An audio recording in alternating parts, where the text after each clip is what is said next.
The Audi RS7 has a very special distinction for us at Autocar India. It holds the record for being the quickest accelerating sedan we have ever tested.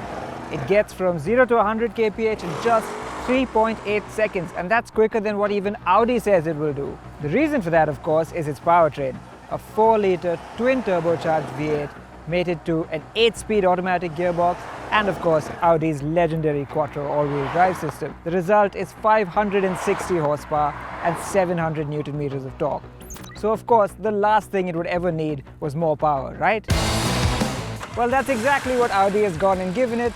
Say hello to the 605 horsepower Audi RS7 Sportback Performance.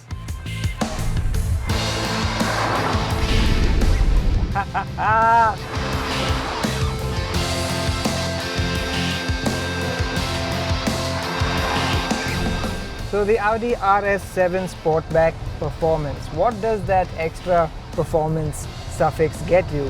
Well, it's the same 4-litre twin-turbo V8 as before, but power has been kicked up from 560 horsepower to a faintly ridiculous 605 horsepower. That's a 45 horsepower jump. And while the torque output of 700 Newton meters stays the same in most cases, when you flatten your foot, it goes into overboost mode, and that raises the torque to 750 Newton meters. The result, Audi says, is that the 0 to 100 kph time has dropped from 3.9 seconds to 3.7 seconds, and well, I do not doubt that one bit. What's most impressive is that in our tests of the old car, we managed to achieve the same 3.9 second figure. In fact, we even bested it and managed a 3.8. So can you imagine what this car can do? I cannot wait to find out. And well, we've got a smooth and straightish stretch of road ahead of us. Let's see what that's like, shall we? I don't have the timing equipment on me right now, but let me just try and demonstrate what that feels like. No fancy launch control or anything like that in this car. You simply put it in dynamic mode, put your foot on the brake, other one on the accelerator, build up the revs, and here we go. 100. 100, that's 100. That's 100. Felt like 3.7 seconds, didn't it? But do you want to hear something crazy? When we did strap our testing gear to the RS7 Performance in the proper conditions, it actually did the sprint in a mind-boggling 3.5 seconds. That is supercar acceleration. So yes, this will continue to be the fastest accelerating sedan we've ever tested, and when you consider that it weighs a whole 2 tons, that number just becomes so much more impressive. And well, apart from that, not much else has changed. The only difference is you can no longer opt for the smaller 20-inch wheel size option. 21 is your only option now, and that means you're stuck with a rather stiff ride, but that's okay, frankly, given the performance you have on hand. It is a performance car after all, and well, you've got to be prepared for a few compromises, right?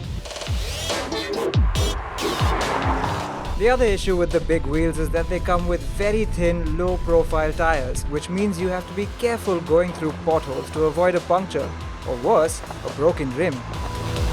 And this car also appears to be fit with the standard air suspension rather than the optional Audi Sports suspension, and that does at least give it a bit of relief in the ride quality front when you put it in comfort mode.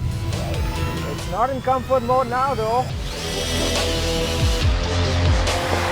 Now, the other thing we love about Audi's RS cars, and especially the RS7, is the amount of grip you get through corners thanks to the quattro all-wheel drive. In fact, you have to keep an eye on the speedo from time to time because you don't realize how quickly you're going through corners. That's how much the grip is.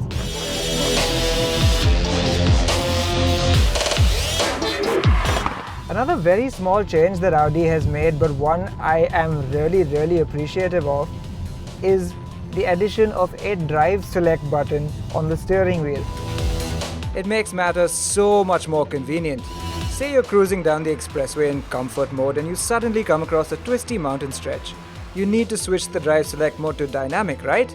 You simply click twice or thrice down on the drive select button and there you go. It's very handy. With its stratospheric statistics, the RS7 Performance is really more about bragging rights than anything else. The acceleration will bend your mind, but then the standard car does that too. Come on!